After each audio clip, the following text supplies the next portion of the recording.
Are you ready? Ready for new experiences, different experiences? Are you ready for, give me a few minutes to prepare for just one of the many experiences you might have on this mission, or maybe not. Remember, each mission is different and takes on its own personality and challenges. Are you ready? This might appear to be an exaggerated statement, but it is a fact. One of the most challenging areas of team missions, perhaps the number one challenge, is in the area of interpersonal relationships. Ask anyone who has been a team leader or has served on a team. They probably will agree with the findings. Not many novices, not many first-time team members are prepared for such a challenge. Let us begin with a true fact. No man is an island. In life, we are constantly sharing space with others. And should it happen that one of us is marooned on an island alone, we are actually not alone because we are still sharing space with our God. The prophet Amos declared in chapter 33, "Can two walk together unless they be agreed?" How true the statement, whether it is in a marriage or a partnership or a friendship or on a team mission. Unless two or more are in agreement, it becomes almost impossible to walk together. In fact, it is not an overstatement to say again, the number one problem on team missions is interpersonal relationships. Unless team members walk together in the unity of the Spirit and work to resolve issues that arise, there will be negative consequences. What can you, as a recruit, expect or encounter on a team? Well, you can expect some level of conflict between team members, or between team member and the team leader, or between team members and the national workers or missionaries. And most of those conflicts are the results of expectations, mostly false expectations. To be in a state of expectancy is not necessarily unwise, but most of our expectations are not valid.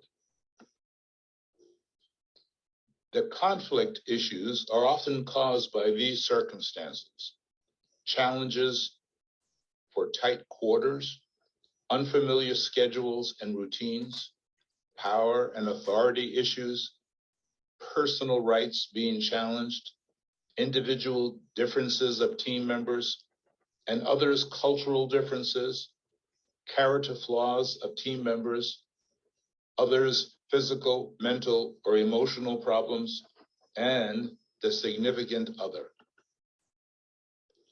Let us take them one at a time. One area of conflict is caused by tight quarters. Again, why problems? Probably due to mistaken expectations. Think about the encounters with space that you have possibly already faced or will soon probably face. For instance, and I might be exaggerating just a bit. Number one, sitting in the 10th class section of a plane with seats so close to each other that you have to take shifts with the person next to you so that you could put your hand to your mouth to eat. Or number two, sitting for long periods of time on vans or other modes of transportation and wishing you could just stretch out just for a few minutes. Here's another one. Being accommodated in space possibly less than the size of your pet's cage or box. And here's the fourth one. Expected to jam all your belongings into a suitcase the size of your purse or computer case. And the last one, being stuffed into a room too small to practice for ministry presentations. Another area of conflict is caused by unfamiliar schedules and routines. Expectations, again, the main culprit. Why isn't the team leader giving me more information? I have no idea what's going to happen.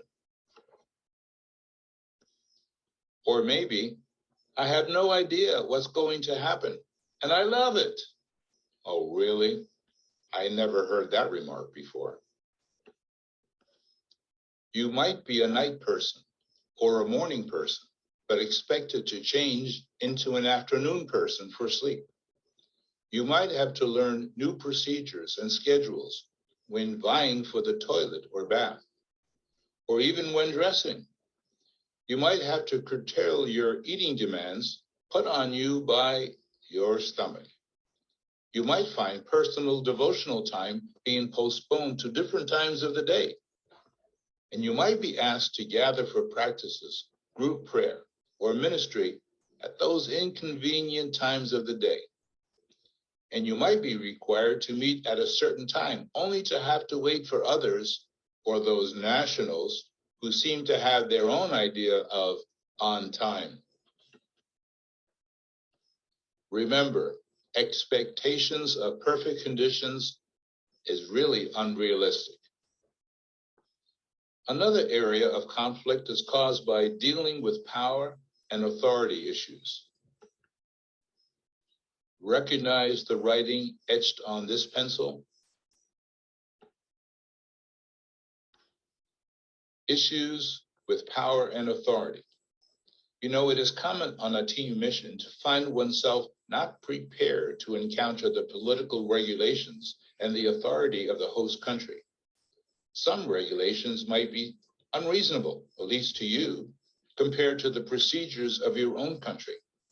And policies of the national church of the host country also might seem unreasonable. Many of these churches do not operate as does your church. Attitudes and method of control of the host missionary or missionaries sometimes is a problem also. They seem to have been away from home too long. The style of leadership of the team leader and the team leaders, your opinion, they're too weak. They are too disorganized. They are too dictatorial. Or the style of leadership of other team members who have been assigned or have even assumed leadership to oversee the team. We know there will always be those who rise to the occasion when really there is no occasion. And then, of course, the actions of other authority figures, including God, that might be encountered on the mission. Say, listen to the next guy, Trevor, who has made an evaluation of each team member on his team, and then he assumed he should be the team leader. To realize just what kind of kids I was going to be spending the next 3 weeks with. First, there were the girls. Tiffany, cute, with a permanent set of the giggles. All she needs now is some brains. Ellen keeps saying she feels inferior, and for once in her life, she's right. Carrie McKay, self-appointed den mother to our group, always busy handling everyone else's problems but her own. And finally, our resident cheerleader, winner of the Miss Popularity Award, Jennifer Larkin. As for the guys, there's some hope with Mike. He's coordinated at least, if he can just cut the comedy. Jed is funny man number 2. He's okay, but he'd rather sleep than anything else. Loser number 1 is CJ, a real mama's boy. It's a wonder he can tie his own shoes. Loser number 2 is Ernie, big, dumb, and like CJ, filled to the top with self-pity. What a mess. 3 losers, 3 clowns, a mother hen, and a pom-pom girl.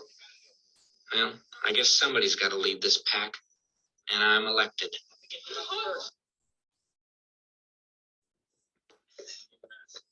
A little too rough and rocky, especially for some of the inexperienced kids, but all right. You know, we could have gone another way. We could have portaged. Yeah, I know. We talked about it, but decided to go through. Was it a group decision? I mean, it looked to me like you You kind of pushed for what you wanted. No, it's a group decision. I mean, I was leading that day, and, I put in my opinion, but we all decided. So you don't feel any type of responsibility about what happened or anything? No. No, why should I? Besides, everybody had the same chance. I made it. So did CJ until he blew it. That's CJ. How's that? How's what? What do you mean that's CJ? Been pulling stunts like that this whole trip. Walks around with his nose in his Bible and his mind on everything but what it's supposed to be on. Kid's just a loser. It's that simple. Seems to me you felt the same way about Ernie before the Rapids yesterday. Yeah. Yeah, I guess so. And he's changed that much in one day. Yeah.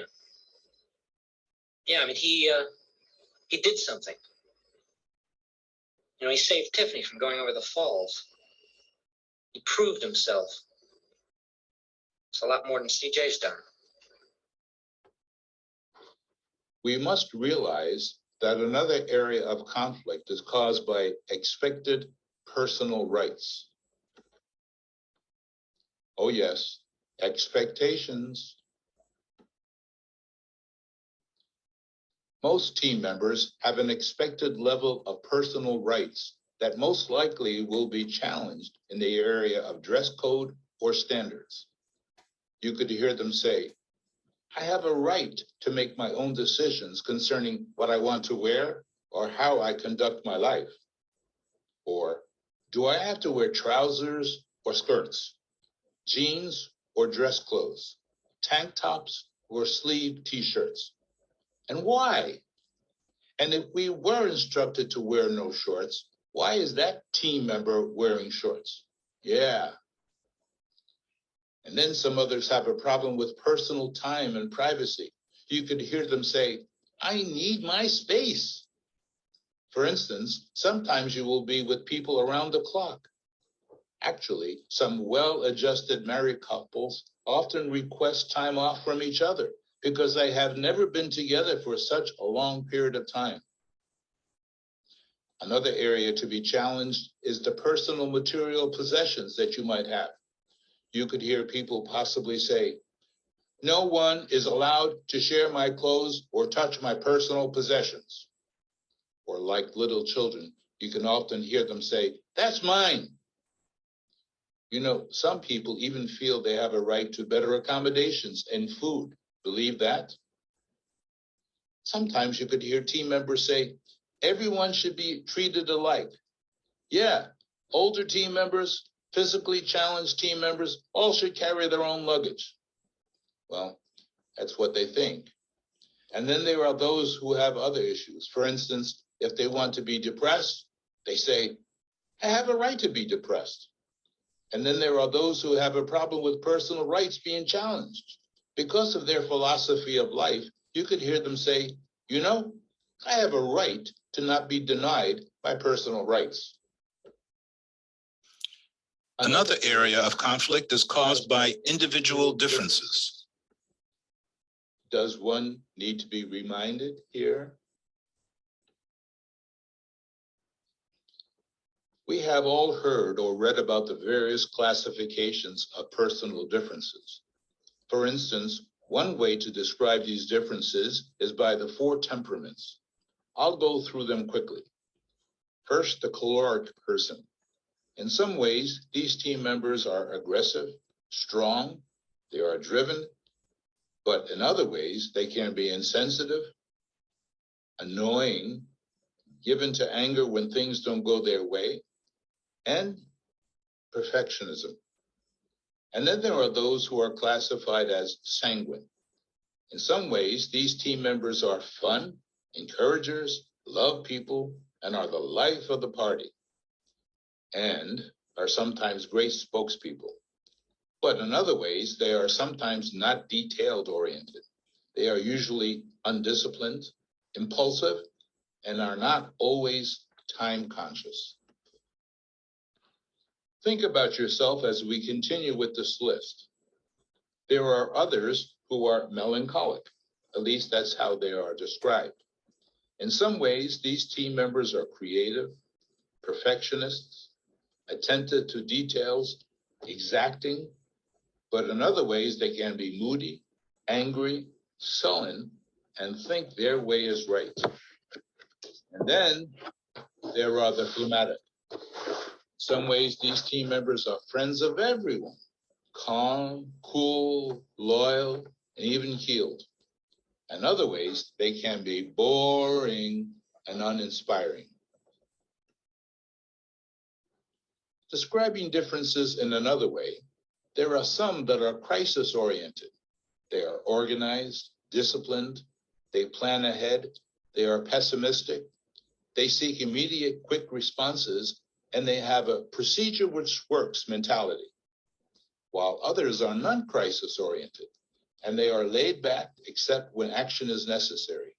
They are experience-oriented, optimistic, and they wait past those safe deadlines, and they downplay those possible crises. And then there are some that are task-oriented. Whenever you speak and ask them how they are doing, they tend to speak about their work and their projects. They enjoy working alone. They are drained by social activities. They are often lonely people, and they have an achievement-first priority. They are also frustrated by those people persons. On the other side, there are others who are people-oriented. They feel obligated to groups or relationship ties. They seek out other people, and they often never make it to the top. Their goals are to build relationships, and they dislike being alone. Some people are time-oriented, concerned with punctuality, concerned with the length of the activity and the structure of how the activity is framed.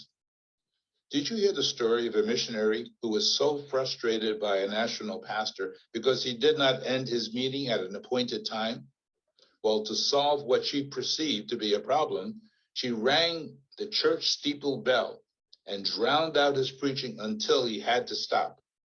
That was her solution. But then there are others who are event-oriented. They're concerned with the transpiring of a specific event, no matter the time, or its start, or its end. They love unstructured activities. It's a plus to them. One intercultural church in the United States often has parishioners from other countries come marching down the service 5 minutes before it ends. They arrive in time to only hear the benediction, and then they turn and leave. They went to church. How long they stayed did not really matter to them. Now, think about yourself. Are you crisis or non-crisis oriented? Task or people oriented?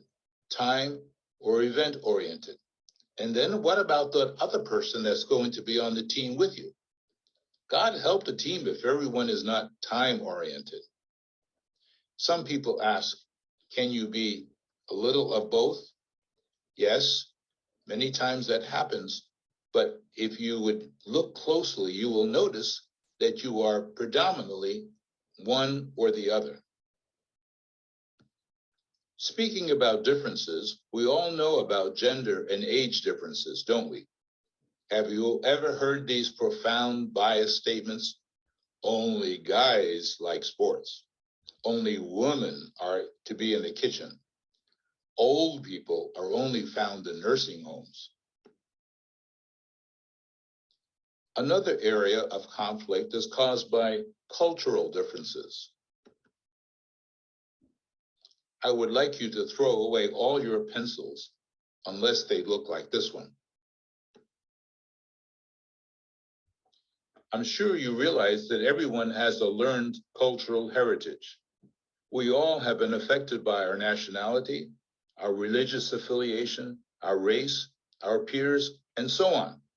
For instance, our attitudes towards time routine and schedules, our methods that we use to control others, the sharing of our resources or material goods, as we've spoken about before, the way we interact between our family members or extended family, or our community. The way we speak, the way we dress, the way we conduct ourselves. And then there is the division of labor or subsistence, or who works, who doesn't work, who carries water on their heads, and who doesn't. Our health procedures, our resolutions of conflict, our defense mechanisms, they're all different. Our leisure and our play activities. Of course, we all know soccer, the rest of the world calls it football. Soccer is the world's best sport, right? Another area of conflict is caused by character flaws, or most people don't like to refer to them in this way, character flaws or undealt with sins. Let me just help you here. Expectations is spelled EXPECTATIONS. Got it? Before we became a Christian, much baggage was attached to our personalities. But after we found Christ, some of those flaws, sins, or baggage managed to accompany us as our carry-on luggage into our Christian walk.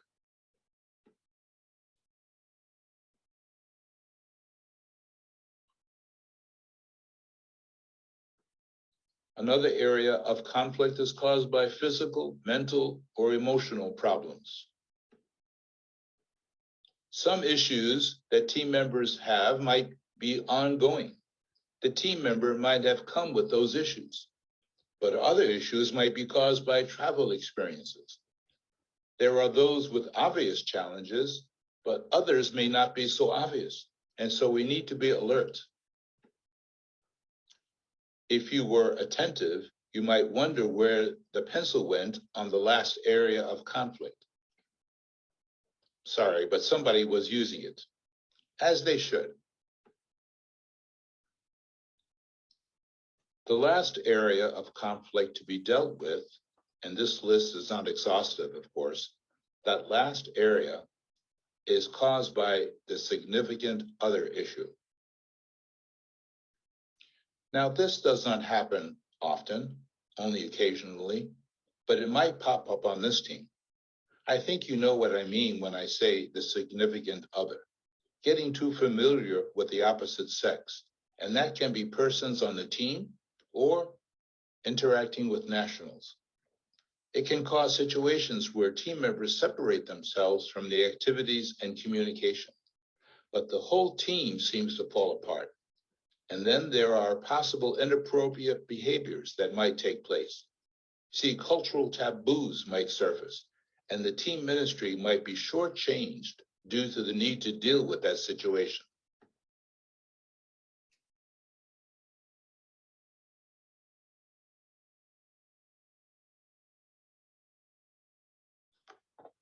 Well, what can be done about these matters? Team members often choose to not deal with problem relationships on the team.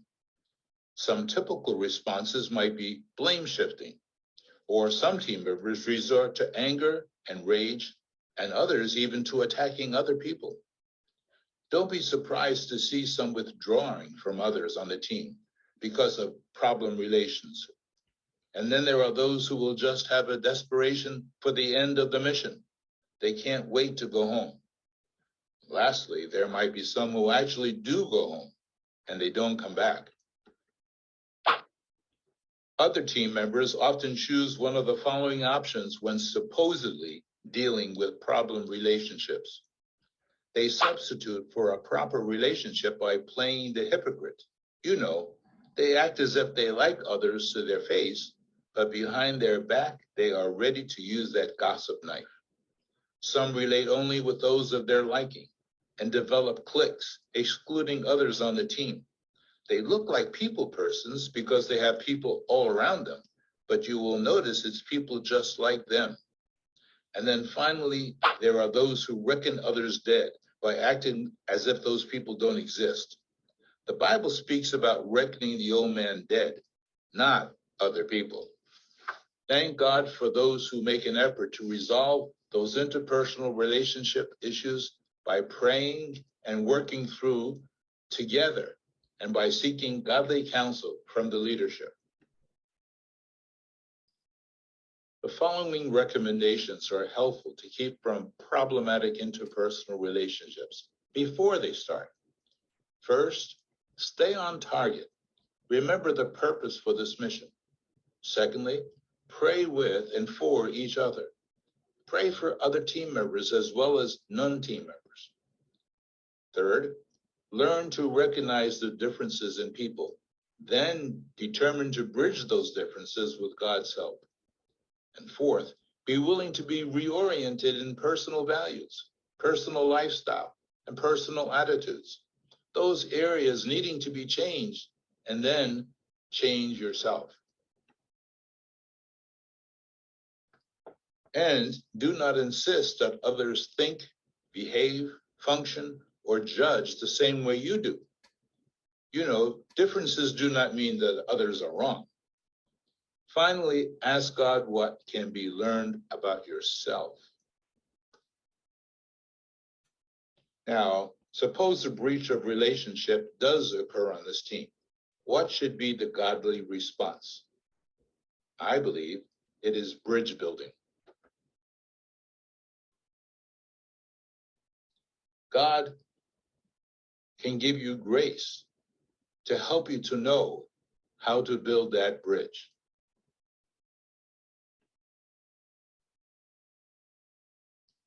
Bridges are meant to bridge the gap between ourselves and others. But that is only if we want to reconnect with that other person.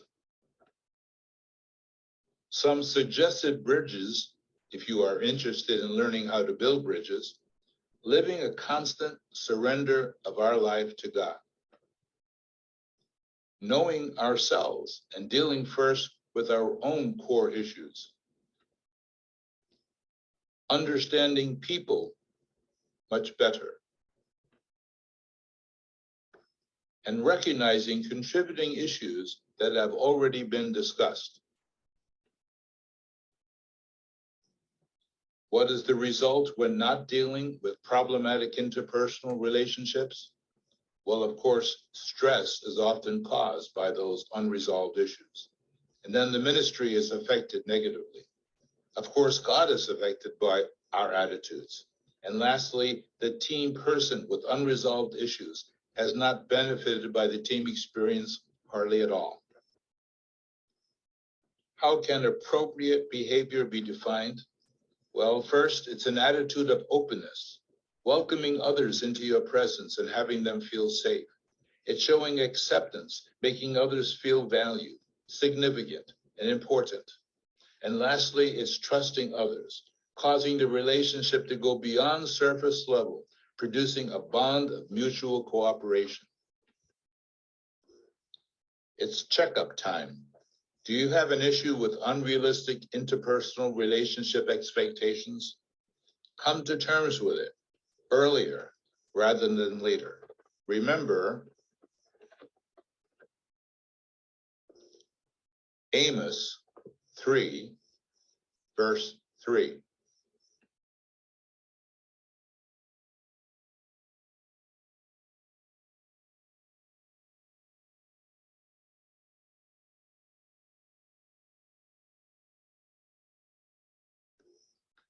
Start building bridges before, during, and after the mission. Hopefully, this will be what you will write in your journal. It can happen as you surrender your invalid expectations to God.